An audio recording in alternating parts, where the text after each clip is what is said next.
Copyright provided by Business Insider Sarah Palin lost in a special House election to Democratic candidate Mary Peltola. Sarah Palin is leaning into a common Trumpworld tactic of alleging election fraud after a loss. Palin called ranked choice voting a newfangled, cockamamie system. She then alleged without evidence that it was very potentially fraught with fraud. Sarah Palin, a former GOP vice presidential candidate and the former Republican governor of Alaska, has leaned into a popular Trumpworld tactic, baselessly alleging fraud after an election loss.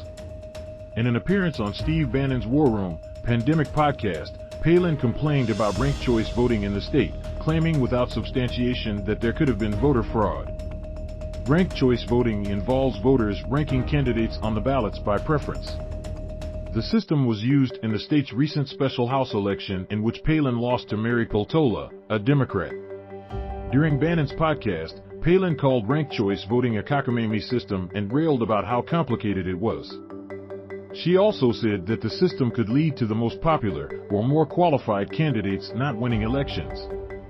This newfangled experiment with ranked choice voting will split votes and will allow liberals to skip on in, Palin said. It's a very potentially fraught with fraud system. Palin also suggested that the entire country should be angry and outraged about ranked choice voting. Alaskans want Joe Biden and Nancy Pelosi? Palin was heard saying to those present. Arkansas Republican Sen Tom Cotton tweeted last week, baselessly claiming that the system was a scam to rig elections. Claims of voter fraud by lawmakers have become commonplace, even in the GOP's primaries. In June, former President Donald Trump's PAC baselessly suggested that Georgia Gov. Brian Kemp's 52-point victory in the state's GOP gubernatorial primary happened because of election fraud. In August, Loomer, a far-right GOP candidate in Florida, also melted down and baselessly alleged voter fraud after losing her race.